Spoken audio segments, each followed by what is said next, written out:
प्रधानमंत्री कृषि सिंचाई योजना 2.0 जल ग्रहण घटक के अंतर्गत अजमेर में संभाग स्तरीय कार्यक्रम का आयोजन किया गया। कार्यक्रम में केंद्रीय मंत्री बागरा चौधरी तथा विधानसभा अध्यक्ष वासुदेव देवनानी ने शिरकत की।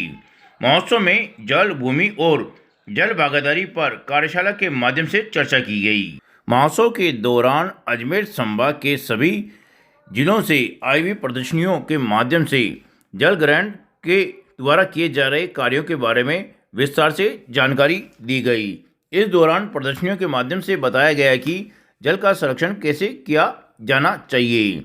जिला प्रभारी तथा जल ग्रहण विकास विभाग के अतिरिक्त निदेशक राजेंद्र प्रसाद चौधरी तथा जल ग्रहण विकास एवं भू संरक्षण विभाग के अतिरिक्त मुख्य अभियंता दिलीप जादवानी ने बताया कि अजमेर जिले में विभिन्न प्रकार के जल संग्रहण के कार्य किए जा रहे हैं। इस दौरान केंद्रीय मंत्री बागरा चौधरी ने सभी प्रदर्शनियों को देखा तथा उनके बारे में जानकारी ली। साफ सीढ़ी के माध्यम से जल को बचाने के लिए किए जा रहे कार्यों में उन्होंने सांप सीढ़ी खेल कर जल को बचाने के कार्यों को देखा। इस दौरान अधिशासी अभियंता कपिल भार्गव, राजीव मिश्रा, शामलिन जागीर तथा नोडल शरद टंडन ने प्रदर्शनी की जानकारी दी। केंद्रीय मंत्री बागरा चौधरी ने बताया कि जल संरक्षण से जमीन और किसान को बचाने में सहयोग मिलेगा। जल का संचय तथा संरक्षण करना प्रत्येक व्यक्ति का दायित्व है। विधानसभा अध्यक्ष वासुदेव देवनानी ने कहा कि भारतीय संस्कृति में जल को देवता माना जाता है। तालाब और बावड़ी बनाना पुण्य का कार्य है।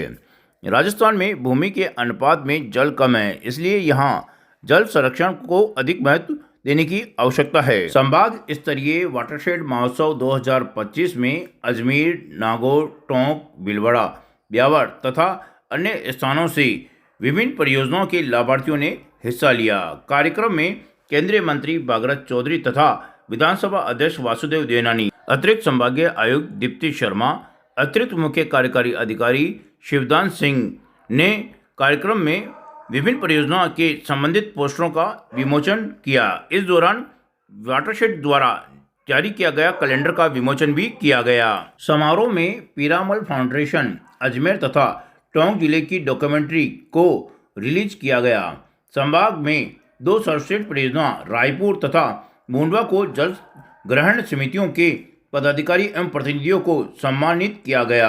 आज जो वाटरशेड महोत्सव है, देखिए जल है तो जीवन है, जल है तो कल है। कहते हैं कि तीसरा विश्व युद्ध होगा तो वो जल पे होगा, इसलिए जल का संचय करना हम सबका धर्म है। हमारे पुरखों ने जल देवता का नाम दिया है और हमारे पुरखों ने कुएं, बावड़ी, तालाब खोदने पर सबसे बड़ा पुण्य मानते थे। वह तभी होगा जब धरती पर जल होगा। उस प्रकार का कार्यक्रम है और इसको यदि इसका जो उद्देश्य है, मैं सोचता बहुत चर्चा पहले आपके बीच में कई लोग कर चुके होंगे, पूरे दोहराऊंगा नहीं। कृषि और पेयजल की उपलब्धता हो, जल स्तरों का संरक्षण हो और मृदा और वर्ष जल का संरक्षण करें और भूजल स्तर पर वृद्धि हो।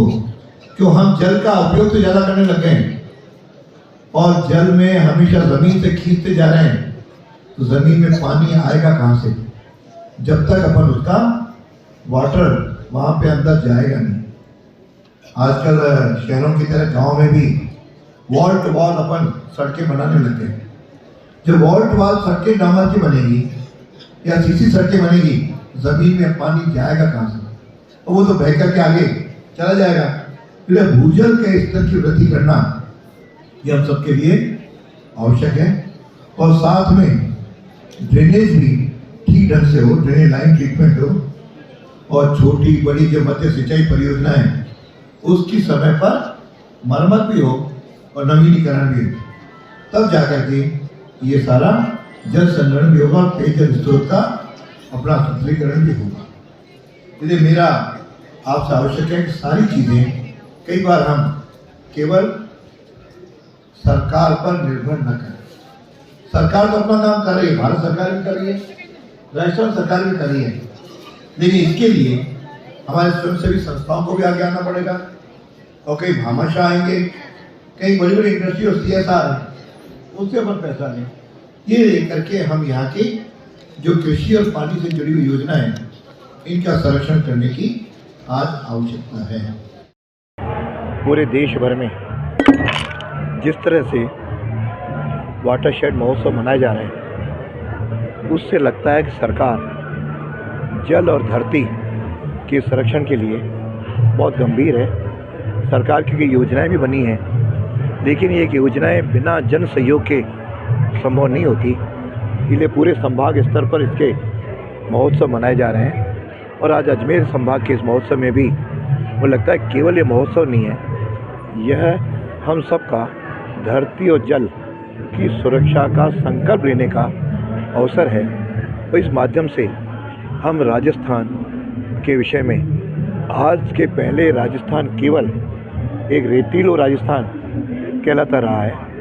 पिछले 2 वर्षों में लगभग करोड़ों, इस साल 11 करोड़, फिर 8 करोड़ पेड़ पौधे लगे।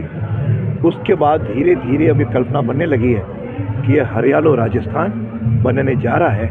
वह तभी संभव है जब सारा जो जल है उसको रोकेंगे, नीचे जल का संग्रहण करेंगे, धरती में जल आएगा, उससे तापक्रम में भी परिवर्तन आएगा और हम सब मिलकर के पेड़ पौधे, उसका संरक्षण, पानी की एक एक बूंद का बारे में अपने उसका उपयोग ढंग से करेंगे तो निश्चित रूप से ये जल संरक्षण भी होगा और ये हरियालो राजस्थान के रूप में देश भर में और विश्व भर में हम राजस्थान को ऊंचाइयों पर ले जाएंगे। सर, अजमेर में भी आप जो प्रयास कर रहे हैं जल संग्रहण के, काफ़ी प्रयास कर रहे हैं। अजमेर कोर्ट में भी जल संग्रहण को लेकर काफ़ी फेमस था, लेकिन कुछ समय से जल संग्रहण नहीं हो पाए, लेकिन आप पुनः इसको वापस ला रहे हैं, क्या कहेंगे? मैंने अधिकारियों से अपना वरुण सागर और अन्ना सागर दोनों के डीसिल्टिंग का काम करने के लिए कहा है। तो डीसिल्टिंग होगी तो नीचे जल संग्रहण भी बढ़ेगा। बावड़ियों को भी दोबारा पुनर्जीवित करने का आग्रह किया है, तो इसमें योजना चल रही है। मैं समझता हूँ तो इरिगेशन भी इसमें लग रहा है डिपार्टमेंट, बहुत जल्दी इसमें अपने को नए आयाम देखने को मिलेंगे।